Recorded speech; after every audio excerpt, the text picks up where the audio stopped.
Good evening, everyone. Welcome. I am so happy you are here. Wow, it's great to see so many educators from all across the US. My name is Leandra McGriff, and I'm the Education Strategy Lead at Infosys Foundation USA. So, a little bit about me.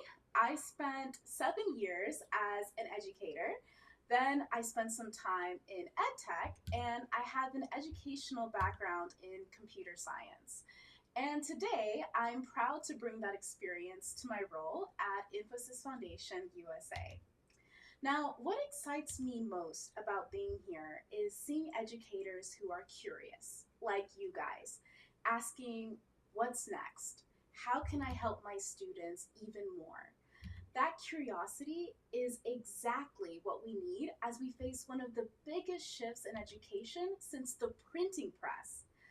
To kick things off, think back to the first time you heard about ChatGPT or saw a student use AI. Was it excitement, panic, or both? Right now, type one word in the chat that captures your first reaction to artificial intelligence, and I will read a few out loud. All right, I am waiting. Let's see. Ooh, Javier, curiosity. Let's see. Curiosity seems to be one. Excited. Ooh, scary. That's another one. Intrigued. I like that. Skeptical. Very nice. All right, these are all really nice ones here. Thank you guys so much for sharing. Ooh, suspicious. Okay, so some of you see a threat, others see an opportunity, and many of you, if you're honest, see both.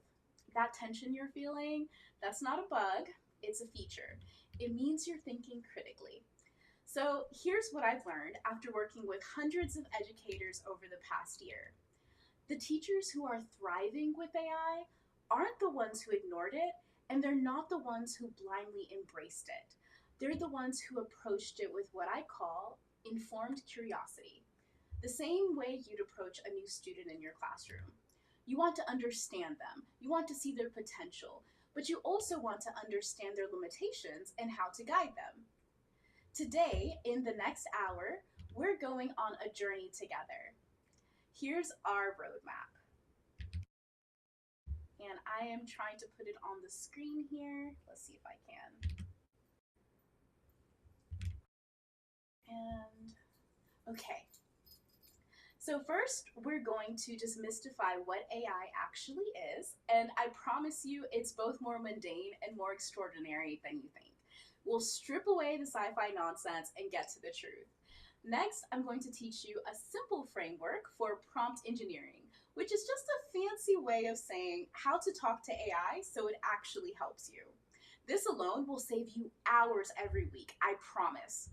Then we'll open up that black box. You know how sometimes AI gives you brilliant answers and then sometimes complete garbage? There's a reason for that, and once you understand it, you'll never feel frustrated with AI again. We'll have a critical conversation about responsible use. Not just the obvious stuff about cheating, but the deeper questions about bias, equity, and what it means to be human in an AI world. And finally, I'll give you a glimpse of what's coming next. Something called agentic AI that's going to change everything once again.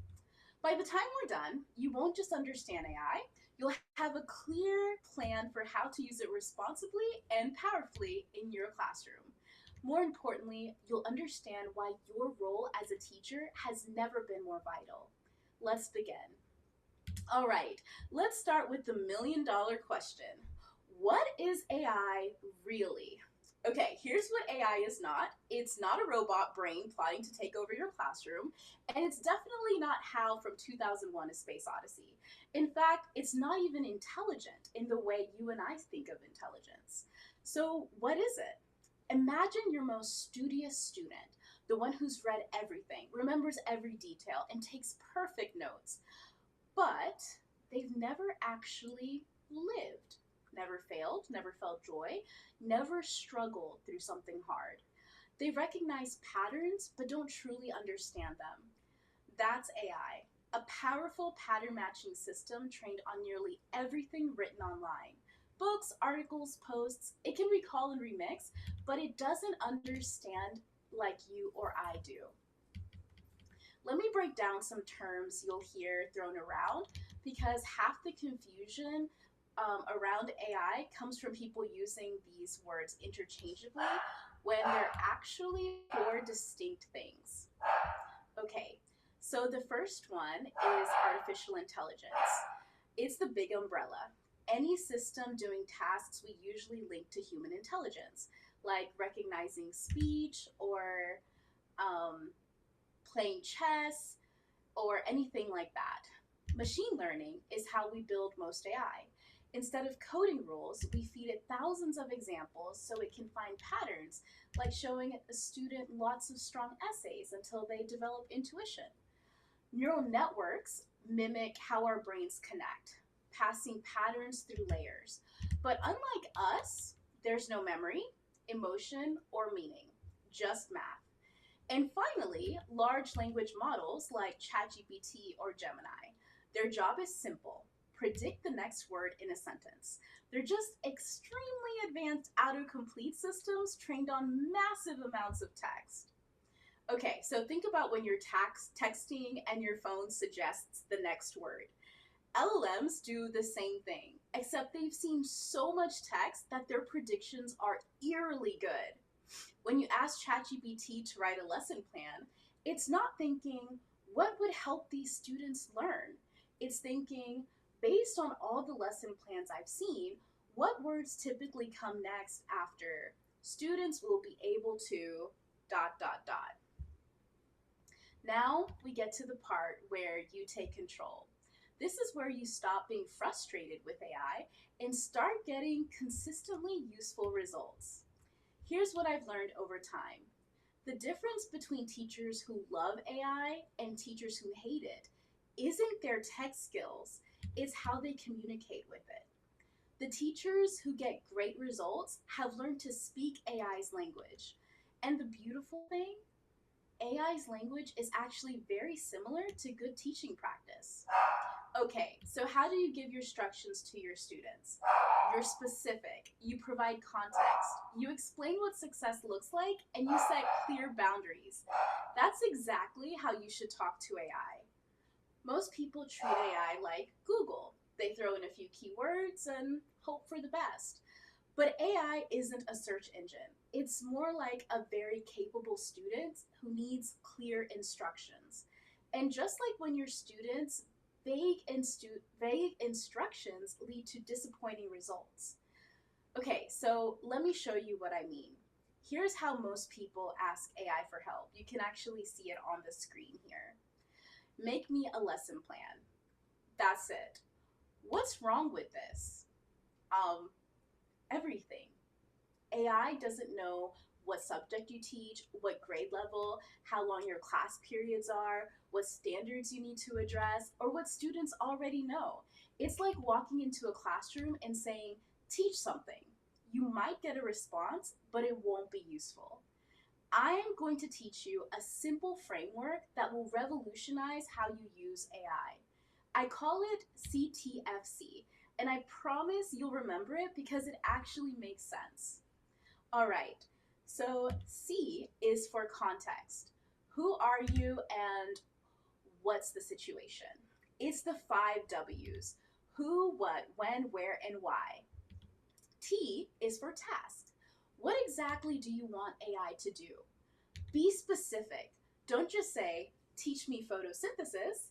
Say, teach me photosynthesis like you would to a first grader who is learning about science for the first time. F is for format. How should the output be structured? Do you want a bulleted list, a chart, a lesson plan? Ask and you shall receive. C is for constraints. What are the rules and limitations? Do you want it to use scientific jargon or not? Do you want it to say it under 500 words or 600? Give it stop signs. So let me break this down with real examples.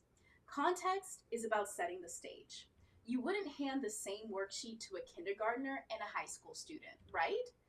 AI needs the same contextual information you give a substitute teacher. For example, I teach 7th grade science to 28 students, including 6 English learners and 3 students with IEPs. We're in week 3 of our unit on ecosystems. That is context. You have your who, what, when, where, and why. Task is about being specific about what you want. Instead of, help me with my lesson, try, create a 45-minute lesson plan that introduces the concepts of food webs. Or generate 5 discussion questions that will help students connect photosynthesis to their daily lives. Now, format tells AI how to organize the information. Do you want a bulleted list, a detailed paragraph, a table, a step-by-step guide?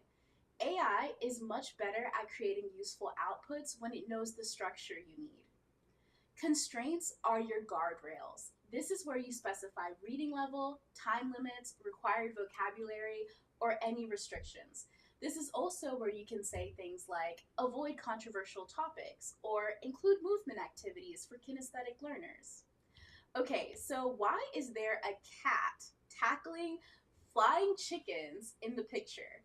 Because that's the mnemonic that will hopefully help you remember this prompt. This prompt engineering skill that we just learned. Okay, so cats tackle flying chickens. Context, context, task, format, constraints. Okay, so let me show you the difference this makes. So this is a weak prompt. Help me teach the American Revolution. So as you can tell, a lot of things are wrong with it, like we discussed. All right, now we're going to look at the after, the CTFC method. So I'm going to read this, but I'm going to guide and pull it out step by step so we understand each part of the CTFC method. So remember, the weak prompt was help me teach the American Revolution, and now we'll start from the beginning. So the context is, I'm a 5th grade social study teacher with 25 students, including several who struggle with reading comprehension. So we see that this is the 5 W's all in one sentence. The task is create a 60-minute lesson plan that introduces the causes of the American Revolution. This is specific and easy to create. Great task here. Now format. Format it with a clear opening hook, 3 main activities, and a closing reflection. And finally, we see the constraints here. Keep all text at a 5th grade reading level, including at least one hands-on activity, and focus only on the 3 main causes we discussed yesterday: taxation, representation, and British control. So do you see the difference? The second prompt gives AI everything it needs to create something you can actually use tomorrow. All right, so now it's your turn. Think of something you're planning to teach this week, anything at all. It could be a math concept, a writing assignment, a science experiment, or even a classroom management strategy. Now take a moment and try to write a prompt using CTFC. Don't worry about getting it perfect. I'll refine it live on the screen if that's okay. And I'll go ahead and wait. Go ahead and send me your prompts and I will try to put it on the screen. And I will wait a couple of minutes for the prompts to come in.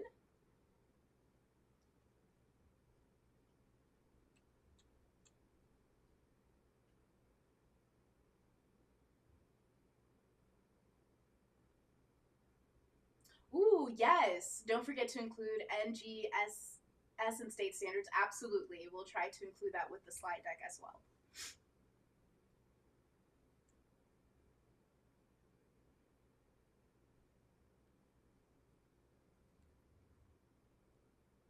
All right, so I don't see any prompts yet. I'm gonna give one more minute for them to come in. If not, we will keep going.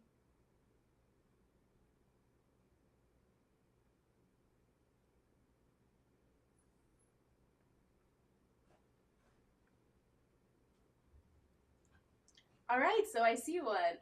I am a high school teacher. I want my students to show up on time to class. Come up with a progressive plan to have them learn to show up on time. Very good, Doug. I love this. So maybe with this one, we could add a couple of things, such as what grade you teach, or if you teach multiple grades, be specific. Also, do you have any IEP students or ESL learners? Be specific with that as well. But so far, this looks really good. And for the progressive plan, be specific about the format. How would you like the progressive plan to look? And what you expect it to do for your students. Very nice, excellent. I see another one, I'm going to add it to the broadcast. I'm a middle school media specialist teaching grade 6. We are on our 3rd week of class and talking about fake news. I have 1 English learner and 3 IEPs. I need a 30-minute lesson on breaking news that is engaging and hands-on.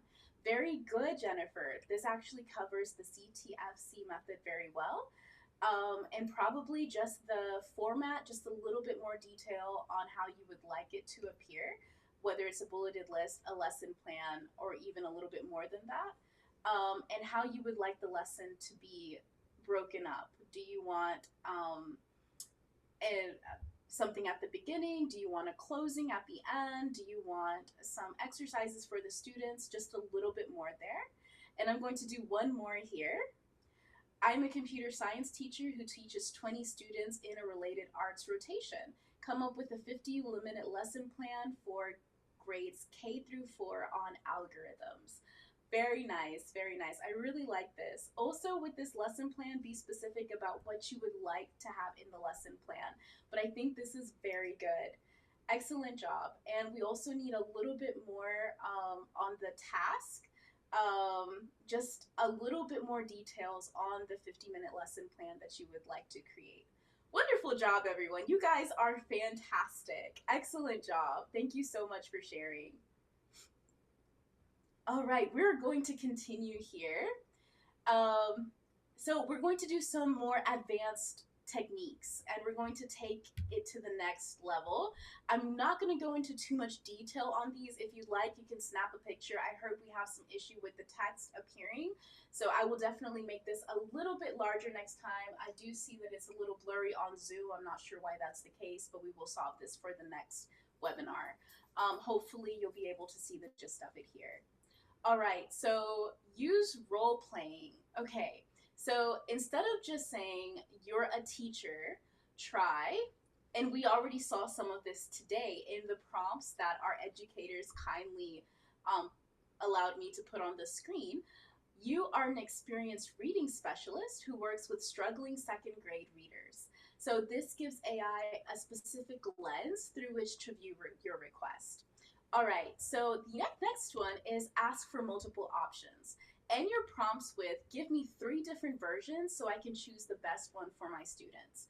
You don't want AI to do everything for you. You just want to use it as a guide. So that last piece is really important.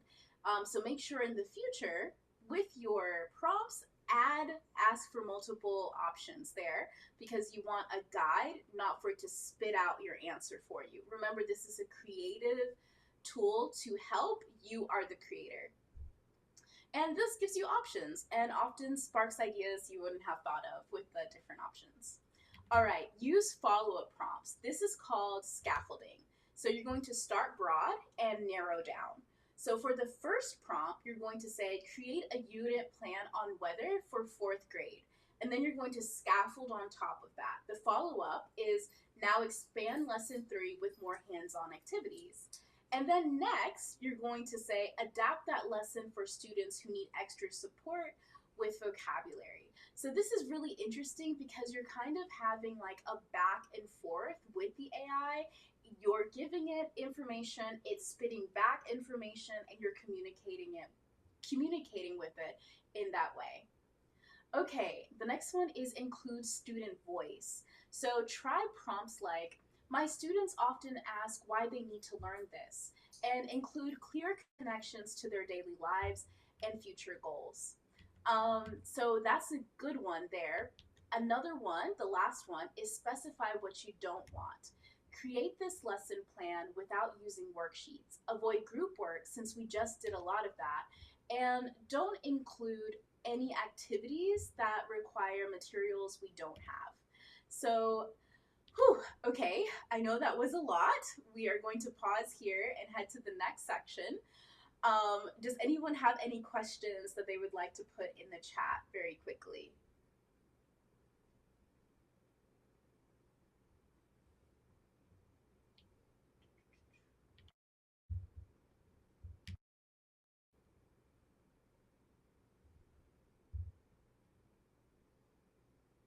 I'm not seeing anything, so we are going to continue here. All right, so here's something that I learned the hard way. AI responds well to the same techniques that work with struggling students. So be patient, be specific, model what you want, and don't be afraid to try again if the first attempt doesn't work. Uh-oh, seems like we're having some technical issues. Sorry about that, everyone. It's going back and forth. Okay, bear with me. All right, so a pro tip here is to keep a prompt journal. When you create a prompt that works really well, save it. You can reuse it and adapt effective prompts for different topics. It's like having a recipe collection for teaching. I love it. Remember, prompting is a skill, and like any skill, you get better with practice. Don't expect to be perfect immediately. The goal is progress, not perfection. Now, let me go ahead and bust some myths that I have heard. So, myth number one, AI is a genius. No, it's statistics. Very sophisticated statistics, but statistics nonetheless. Every time AI gives you an answer, it's essentially running millions of calculations to determine the most probable response. Myth number two, AI thinks like humans. Uh-oh, I'm getting a message that audio is pretty bad. Let me go ahead and increase the volume. Um, all right, is that better? Can I get a yes or no in the chat? Okay, yes, perfect. All right, thank you so much. All right, myth number two, AI thinks like humans. This is the big one. AI doesn't reason, it doesn't have emotions, it doesn't have opinions, though it's very good at mimicking all of these. When ChatGPT says, I think, it doesn't actually think, it's just using language patterns it's learned. All right, and finally, myth number three, AI knows everything. Here's the crucial part. AI only knows what it was trained on. If its training data was biased, incomplete, or outdated, its answers will be too. It's like having a student who has only read textbooks from the 1950s trying to answer questions about modern society. Those outputs would be outdated. So that's the same thing with AI if it doesn't have the correct training data. So let me give you a classroom analogy that I think will stick. Imagine you have a student. Let's call them Alex. Alex has an extraordinary memory. You give Alex a stack of 10,000 essays to read over the weekend. By Monday, Alex can write you an essay that combines elements from all of them. The introduction style from essay number 47, the argument structure from essay 2394, the conclusion format from essay 8156. The result might be a beautiful, coherent essay that reads like it was written by a human. But here's the question. Does Alex understand the emotional weight of the topic they're writing about? Do they feel passionate about the argument they're making? Have they lived through the experiences they're describing? No. Alex is an extraordinary synthesizer, but not a thinker or feeler. They can create something that looks like understanding, but is really sophisticated pattern matching. This is why AI can write a moving poem about loss without ever having lost anything, or create a detailed lesson plan for teaching empathy without ever having felt empathy itself.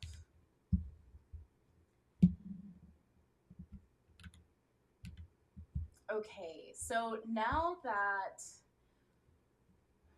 we understand what AI is at its core and how to communicate with it, let's talk about how it actually shows up in your classroom. Because chances are you're already using more AI than you realize. AI in education exists on a spectrum, and understanding this spectrum will help you make better decisions about which tools to trust and how to use them. Let me walk you through the three distinct categories. They are reactive AI, predictive AI, and generative AI. So, reactive AI is the most basic. It responds predictably, but never learns. So, you can think spell check, grade books, or handwriting recognition on a digital whiteboard. You've been using it for years without calling it AI. Now, predictive AI is more advanced. It studies past patterns to forecast what comes next. Adaptive tools like Khan Academy, plagiarism checkers like Turnitin, or early warning systems predicting dropouts all use predictive AI. Now, generative AI is the newest and most powerful. It doesn't just predict, it creates. Lesson plans, essay images, ChatGPT, and similar tools generate brand new content. But remember, it's still prediction at scale, choosing the next word or pattern so convincingly that it feels creative. Now, for you educators, this is huge. Most of the tools transforming your work, lesson planning, differentiated materials, parent emails are generative AI. Now, unlike reactive AI, results aren't always predictable. Sometimes they're brilliant, sometimes bizarre, and that's where your professional judgment comes in. This is why the rest of our session focuses on generative AI. Not because the other types aren't important, but because generative AI is where you have the most agency and the most responsibility. It's a type that requires you to be an active partner rather than a passive user. And here's something I want you to remember. Every type of AI we've discussed amplifies human capability. It doesn't replace it. Reactive AI amplifies your consistency. Predictive AI amplifies your insight into student needs, and generative AI amplifies your creativity and productivity. But in every case, you're still the driver. You're still the professional making the decisions that matter most. Okay, so now we're going to pull back the curtain on something that frustrates every teacher who's tried to use AI. Why does it sometimes give amazing answers and then other times it gives you complete nonsense? Why does it feel so unpredictable? Now, the answer lies in understanding what we call the black box phenomenon. You put your question in one end and answer comes out the other end. But what happens in the middle feels mysterious. Today, I'm going to make it less mysterious. Here's the fundamental truth you need to understand. AI predicts everything. Now, let me show you what I mean with a simple exercise. I'm going to start a sentence and I want you to think about what word comes next. The mitochondria is the blank of the cell. The mitochondria is the powerhouse, right? The powerhouse of the cell. You predicted the most likely completion based on patterns you've learned.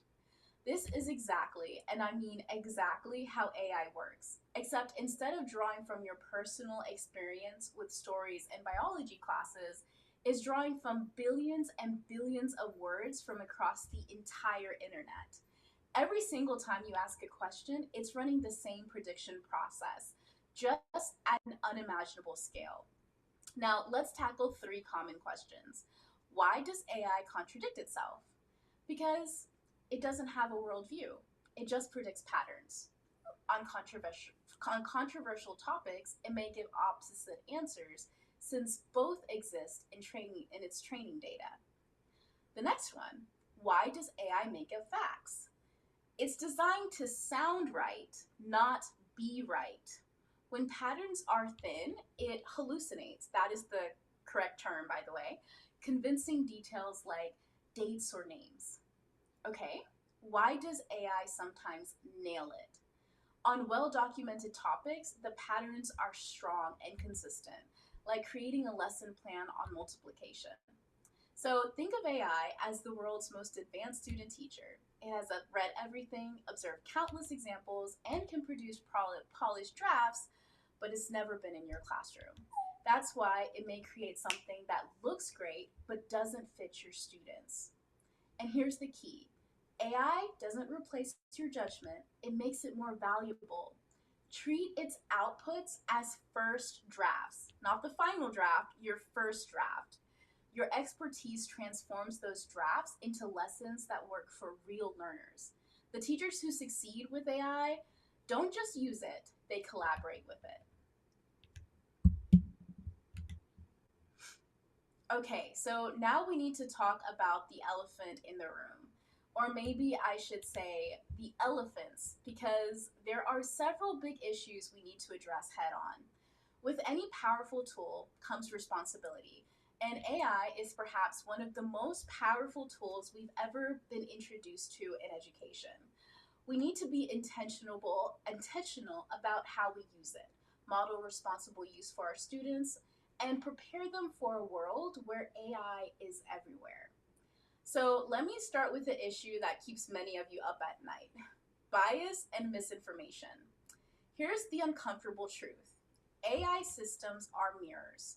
They reflect back the biases, prejudices, and inaccuracies that exist in their training data. And that training data, it's the internet. All of it. The good, the bad, and the ugly. Let me give you a concrete example that can happen in a classroom. You can ask ChatGPT to help you create biographical examples for a lesson on overcoming challenges. When you ask for famous scientists who overcame adversity, it may give you a list of 8 people, 5 men and 3 women. Or when asked for famous leaders who changed history, you may get 10 examples, 7 white and 3 black. Now, is ChatGPT sexist or racist? No, it's just reflecting patterns that exist in the data it was trained on. For decades, history books, news articles, and biographies have disproportionately featured certain groups of people, and AI learned from that biased data. This is why we must teach our students and ourselves to approach AI with what I call healthy skepticism. AI should be your research starting point and never your research ending point. Just like you wouldn't let a student cite Wikipedia as their only source or their source, you can't let AI be the final authority on factual information. So here's a practical strategy that you can use with your students. I call it the 3 source rule, and you can kind of see it at the bottom here. So anytime AI gives you a factual claim, you need to verify it with at least 2 other credible sources. This isn't about not trusting AI, it's about developing critical thinking skills that will serve students their entire lives. Now, let's talk about student privacy. This is non-negotiable, and I'm going to be very direct about this. Never, and I mean never upload student names, grades, addresses, or any personally identifiable information into free AI tools like ChatGPT, Claude, or Gemini. These platforms store and learn from the data you input. Would you be comfortable with your students' information potentially showing up in someone else's AI response? Of course not. Instead, use generic descriptions. A 4th grader who struggles with reading fluency, or a high school student with autism who excels in math but has difficulty with social cues. You can get all the help you need from AI without compromising your students' privacy. Now, if your district has invested in educational AI tools with proper privacy protections, use those by all means. But when in doubt, just keep it generic. Classroom norms around AI used require explicit conversation. You can't assume students will naturally know how to use AI ethically. So we need to be as clear about AI expectations as we are about plagiarism or cell phone use. So here's a framework I recommend sharing with students. AI can help you, and you can read it on the screen, hopefully. You can read it. Brainstorm ideas for projects. So it's brainstorming. Explain concepts you're struggling with. Explain. Check your grammar and spelling. Do checks. Generate practice problems for studying. And so then you can have kind of like a worksheet that actually separates these two. AI can help you, AI can not do this. and you want them to learn these so that they know how to use it ethically in the classroom. So AI cannot complete your assignments for you, or think critically about complex issues for you, or replace your original ideas and voice, or be trusted without verification. So all of these are really important. But here's where it gets interesting. And this is the part that excites me the most. AI can be a powerful tool for equity. Now, think about this. For the first time in educational history, we have a tool that can instantly adapt content to meet individual student needs. A student who reads at a third grade level can access the same article about climate change as their peers, just at their reading level. A student learning English can get vocabulary support in real time. A student with dyslexia can have complex text broken down into manageable chunks. Now, let's go back. You have a teacher named Jennifer who has a student, Marcus, who was brilliant but struggled with writing due to a learning disability. Jennifer used AI to help Marcus organize his thoughts into an outline, and then Marcus wrote his entire essay from that outline. The result? His first A on a writing assignment all year. Now, notice AI didn't write it for him, it just gave him the scaffolding he needed to show what he knew. But remember, equity requires intentionality. AI won't automatically reduce educational inequalities, and if we're not careful, it could actually increase them. Students with reliable internet access, strong digital literacy skills, and support at home will benefit more from AI than students without these advantages. It's just a fact. And as educators, we need to ensure that AI becomes a bridge and not a wider divide. So here's a simple checklist to use. Am I teaching AI skills to all my students, not just the tech savvy ones? And by the way, I'm not going to read all of them on the screen, so if you can screenshot it, go ahead. But I'm going to read just the top four. Am I providing equal access to AI tools during class time? Am I helping students understand both the possibilities and limitations of AI? And am I ensuring that AI enhances learning rather than replacing it? So it's important that we follow an equity checklist while we're making our lesson plans to make sure that all students are able to and have access to AI. Finally, let's talk about academic integrity. The old rules don't apply anymore, and the new rules are still being written. Instead of blanket bans on AI, help your students understand the spectrum of AI use. For example, we can have a green zone, and they can see this zone as using AI to brainstorm, check spelling, or explain difficult concepts. This is our green area, and you want your students to always stay in the green zone. You can tell them which zone they're in based on their outputs. You can say, hey, you were in the green zone today, good job, or you were in the red zone. Now let's look at the next two zones. Yellow zone, using AI to help organize ideas or create study guides. This requires disclosure. They can use it in this way, but they must tell you that they did. And the red zone, having AI complete assignments, write papers, or take tests for you. This cannot happen. So the key is transparency. Teach students to disclose when and how they used AI, just like they would cite any other source. And just FYI, there's a new APA guide on how to cite AI sources now. So please go ahead and look that up and teach your students how to cite it correctly whenever they're using it. All right, now let's look ahead to something that's going to fundamentally change how we work with AI, and it's coming sooner than you think. Right now, the AI we use is reactive. You ask a question, it gives you an answer. It's like a very sophisticated conversation, one exchange at a time. But what's coming next is called agentic AI, and it's proactive. It can plan multiple steps, execute them in a sequence, and keep working toward a goal without you having to guide every single action. Let me give you a teacher metaphor that will make this crystal clear. So today's AI is like a calculator.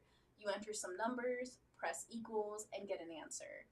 It's helpful, but you have to know exactly what operation you want to perform through prompt engineering techniques like we learned today.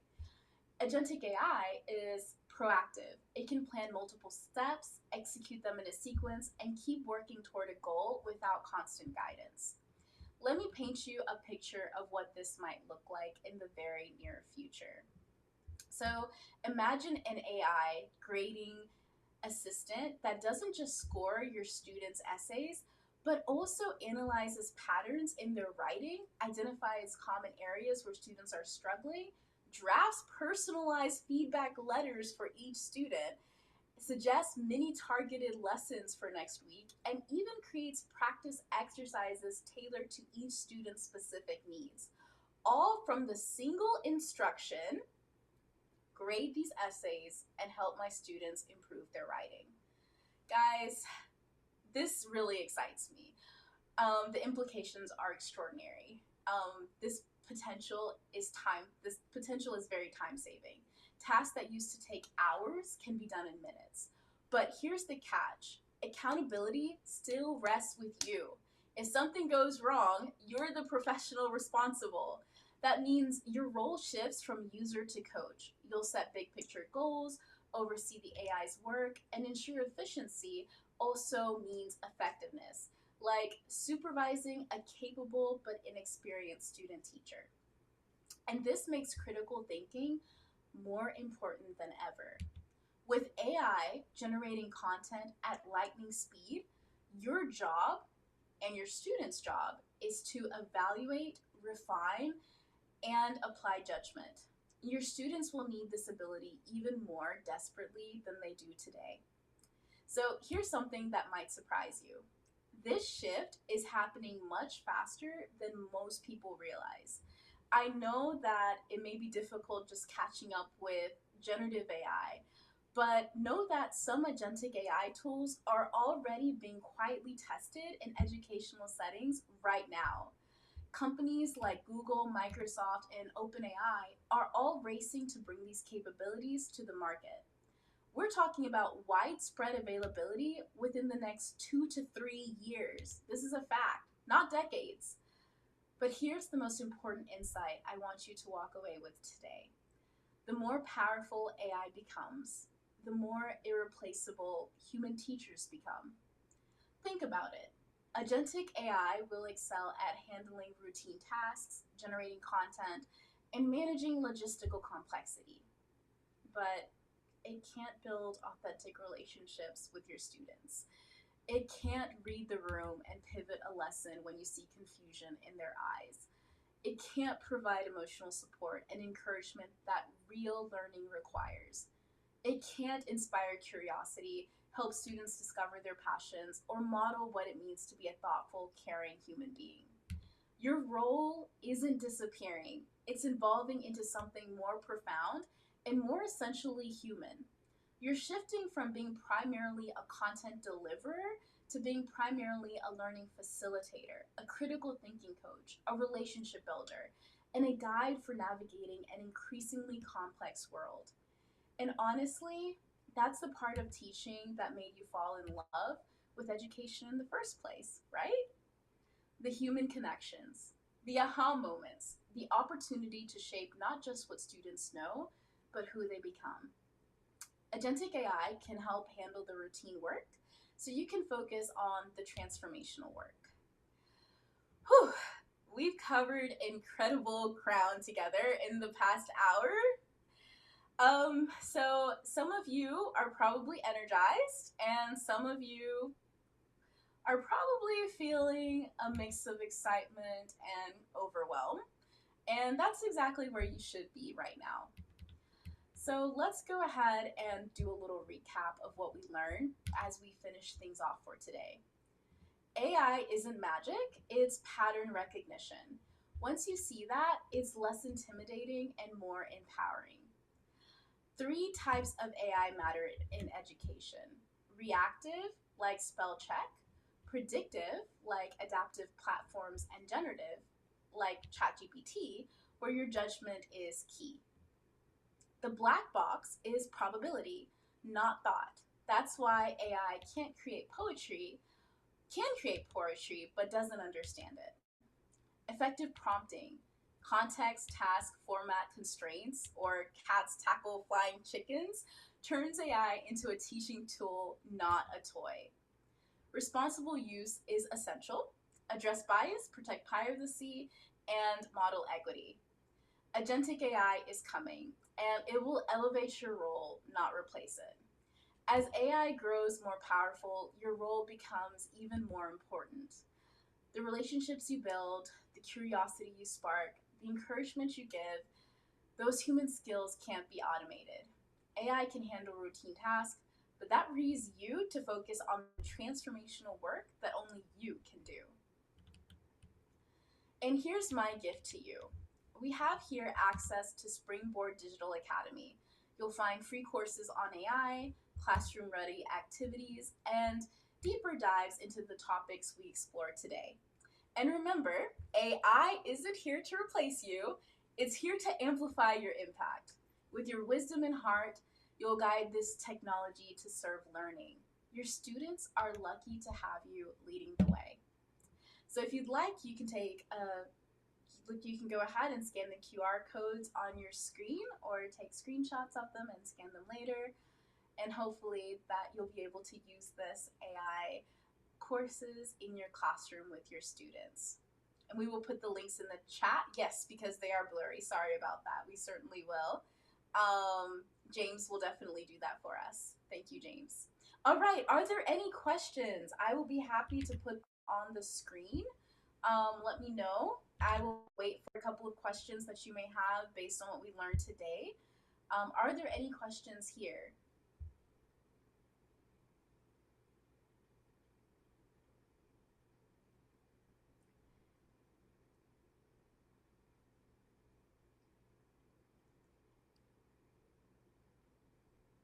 Thank you so much for joining, everyone. It has been a pleasure.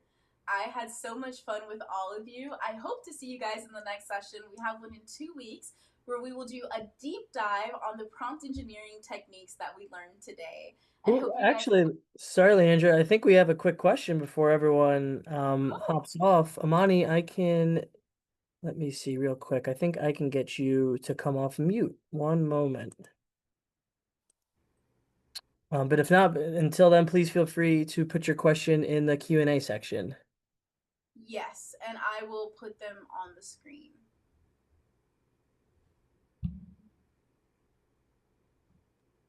Or in the chat, please. Yes, and you will receive a certificate. We were actually hoping that after a certain number of courses that you take, you will receive a certificate, as you will receive a larger certificate at the end of 10, where you can actually use it for getting credits for your teaching. But we'll try to start sending out certifications in the next couple of weeks. We'll see how we can do that. Hello. Amani, I believe you're able to speak now if you would like to ask your question. Yes, Oh. my burning question is about intellectual property rights and copyrights. I know that AI scrapes the internet, and the recent court cases I've been reading about, they tend to indicate that if you get a result from AI where they have either plagiarized or emulated someone else's work, you are the person that will get sued, not OpenAI. Can you address this? Oh, that's very interesting. We have access to use AI for all of our needs. So this would actually be more of an open AI problem than our problem. If we were using it at a larger scale for company-wide use, then absolutely that would be something that could be very influential and can have a huge devastating impact on the integrity and the reputation of the company that we are leading. But since we are not, since we are just users of generative AI, we have nothing to worry about. Does that answer your question? It actually doesn't. If you go back and look at the court cases, I can think of three right off the top of my head. The person who was violated, I should say, they sued the person that got the results. They did not sue, they did sue OpenAI, but they also sued the person that used the results. So the onus is always on the person that gets the results to go back and look at what OpenAI used as a source. Absolutely. So that's why we always say to use 2 to 3 sources every time that you just use AI as a resource. You want to make sure, like we mentioned today, that everything is factual. You don't want to use AI as the only resource. Also, do you know what field they were working in where this happened? It was actually a content creator, and they were using AI to augment some of their content that they have on social media. And the person um, whose original idea was used saw it and sued both OpenAI as well as the person that generated the prompt. Yeah, so this is a clear use of plagiarism since someone else's idea was clearly involved, but I think it was the impact that was the major issue since usually social media and content creators have such a large influence over their parties. It depends on the influence that you have on others and how it's going to be used that would determine whether you are sued. I'm actually reading a book on this currently, and it's interesting how it can be how can it definitely affect the use of those who are using it and even especially companies and those who have a large audience because AI does make mistakes and we have to be ready to, like you said, take responsibility for that. So always make sure that you have 2 sources to back up whatever information you receive from AI, like we mentioned today. Yes, thank you so much. It's an important distinction to make because I think a lot of people are still not clear that AI is not coming up with original content. Absolutely. That's a very important thing to make. It's not like we mentioned, it scrapes the internet for all of the information that it has, and it's not creative. Like we talked about today, it just goes by pattern recognition based on everything that it's already learned from others, and the internet is kind of its world that it learns from. And of course, the internet was made and used by humans, which create this content. So naturally, we don't expect AI to create anything that it hasn't already been trained on. Thank you. You're welcome. Thank you, everyone. Is there any more questions? That was a really good one, by the way, Imani. Thank you so much for asking that. I really appreciate it. That was a fantastic question. All right. Well, if that is all, I appreciate you coming. Once again, please come in a couple of weeks. And I think James addressed the certification. After 10, you will get a certification, and you can definitely use that to receive your CEUs.